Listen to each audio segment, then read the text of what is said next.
Hello and welcome back to London Cycle Routes. Today I'll be showing you how to cycle from Edmonton in North London to Turnpike Lane. This ride takes about 25 minutes and you can do the whole thing on quiet streets and protected cycle lanes.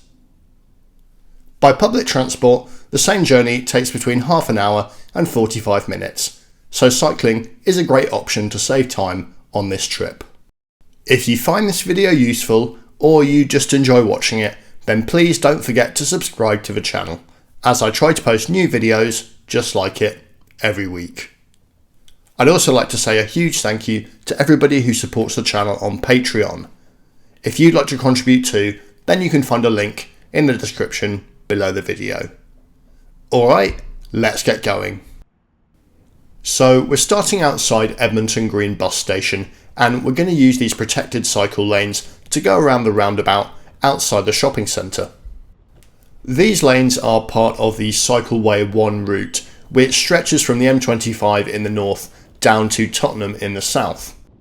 They're generally really high quality and safe for anybody to cycle on, although we're not going to be staying on this route for that long and we'll turn off relatively quickly once we get past the Asda, which is on our left here. These are with flow cycle lanes, so if you're doing this route in the opposite direction, then you'll be on the opposite side of the road. One feature you should be aware of is the bus stops, which here are done with these bus stop borders. These are actually shared use spaces where pedestrians can wait and board the bus, with the cycle track passing through the bus stop. Usually we'd prefer it if the cycle track went behind the bus stop to reduce the number of conflicts with pedestrians, but in this case I think Enfield has chosen to do it this way because there isn't enough space to loop the bus stop around in a bypass. That means that you do have to be careful and considerate when you pass through the bus stop though, as it is an area where pedestrians have priority, so just make sure that you ride courteously and not too quickly through the bus stops there.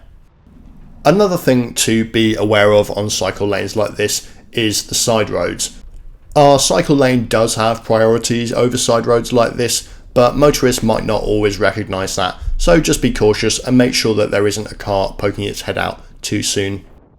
Now we want to turn right and there's this useful parallel crossing here to take us into Park Road and help us do that.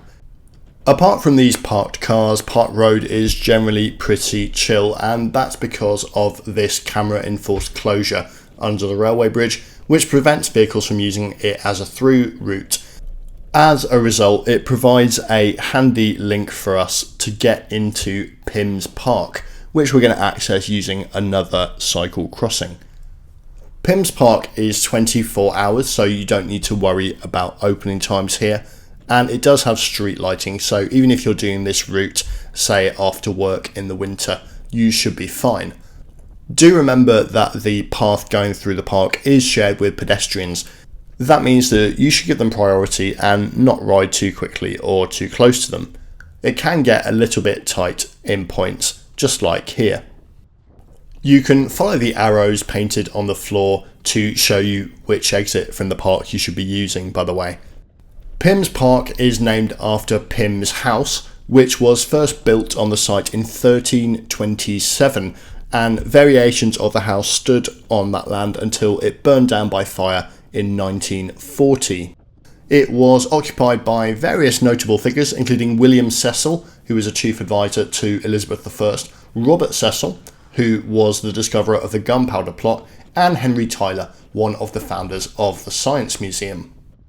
There's a little bit more history / culture as we pass through this estate, and that's the road names. I always enjoy Dorrit Mews, which is named after Little Dorrit in the Charles Dickens book, and of course Dickens Lane, which is the main street running alongside the estate, connecting up all the other little lanes which are named after his books. There's also a Copperfield Mews, which we're just going past, and a Pickwick Mews, which is just here. We're just near the North Circular Road, which, if you know it well, is really difficult to cross, but fortunately we do have a solution. We're going to use this little underpass to go under the road, and it is well lit at all times of day, so it should be okay, and you'll emerge onto a cycle track along Bull Lane. Just to note that North Middlesex Hospital is on the left there, so if you work in North Middlesex Hospital, I know it's a massive employer, then this route is for you, especially if you live in either Edmonton or Turnpike Lane. Funnily enough, this cycle track and the improvements that we're going to see up ahead were actually put with hospital visitors and employees in mind. They were introduced by Enfield Council with the name North Middlesex Hospital Active Travel Improvements, which is a bit of a mouthful, but certainly well intentioned. And it is a pretty good scheme, I think. You saw there that we were on a cycle track and we're now on the main road. In theory, this street should be pretty quiet as there's a bus gate ahead, which means that only buses can pass past these signs or they get fined. Unfortunately, in practice, the street isn't quite as quiet as you'd hope. And a lot of drivers like this one are just ignoring or not understanding these signs. If you look closely at the end of this street, one indicator that there's some dodgy driving still going on is this police tape fluttering in the wind and the demolished fence, which does look like the result of a car overshooting the end of Bull Lane and going over that bank. I actually put a Freedom of Information request into Enfield Council to ask them how many fixed penalty notices they'd issued to people for ignoring the bus gate between when it went live on the 5th of September last year and the end of 2023. And incredibly, they've issued 35,000 in the first few months of the scheme during that period, which is an insane number of people just ignoring the bus gate. I think it might be the least complied with filter that I'm aware of in the whole of London.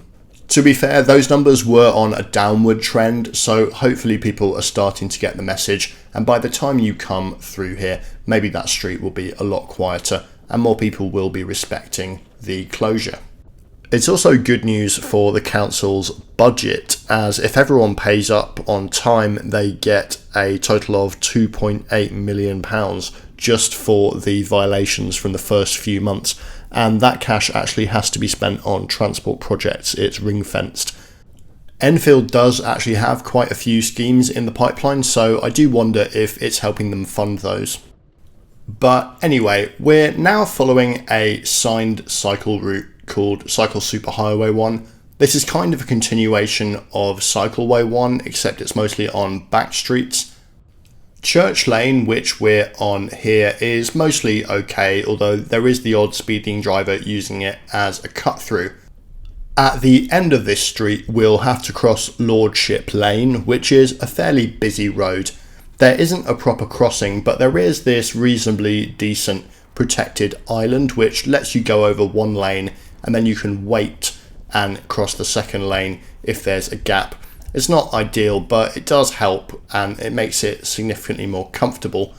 On the other side of Lordship Lane, we continue on CS1 and we find ourselves in the Bruce Grove West Green low traffic neighbourhood.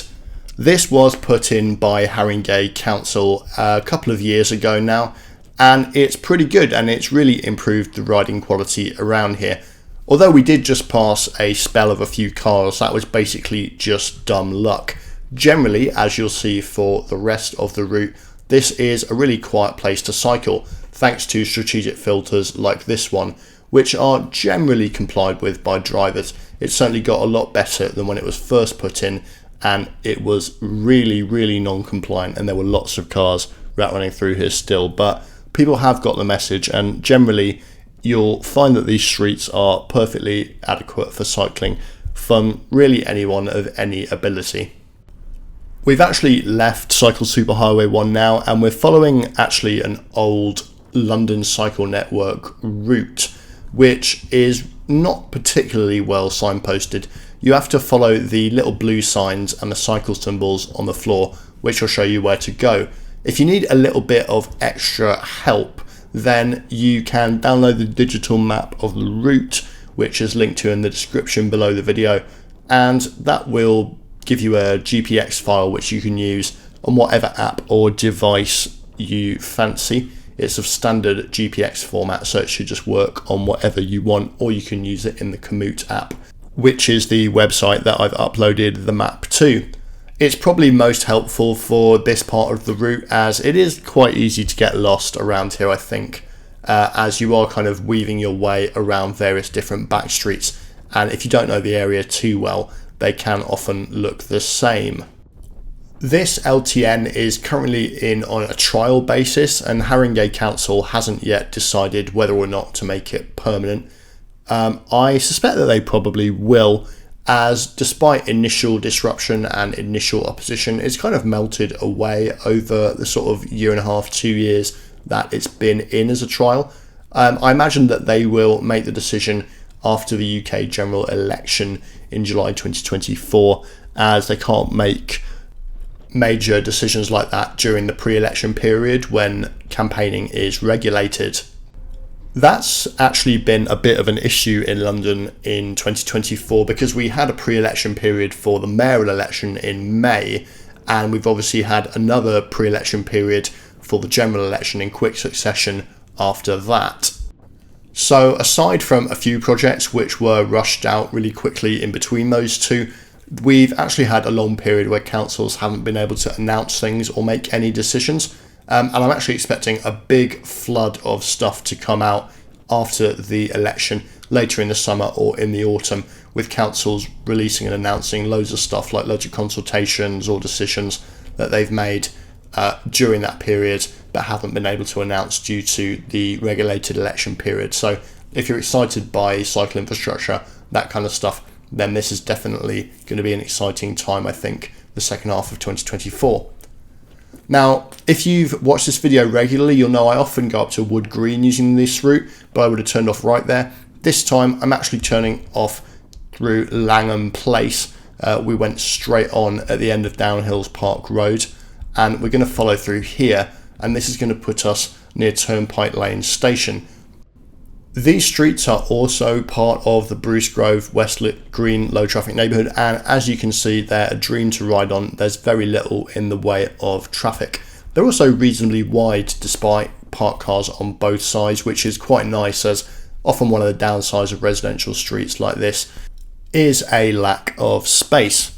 But yeah, we very quickly emerge into the parade of shops outside the station. If you don't know the area well and you arrive here, I highly recommend popping into the market on the right there, where you can get some pretty nice Turkish and Bulgarian pastries. Definitely great for breakfast, or really at any time of day. But anyway, we've made it to Turnpike Lane station, and as you can see from the map, it's pretty direct. You can see that we ran more or less parallel to the A10 and Tottenham High Road there for a while, but on much nicer streets with much better cycling conditions, not really taking much more time. And yeah, I think anyone could do that route, and it's pretty good. So thanks so much for watching. If you're not already subscribed, do hit the subscribe button. And thank you again to all of those of you on the Patreon. You are fantastic. And if anyone else would like to contribute too and is feeling generous, then you can find a link in the description below the video, alongside the map of the route and also a map of all the different London cycle routes videos, which you can find down there to help you sort through and find videos that might be useful to you. Do let me know in the comments what you think of that, and I will see you all again next time.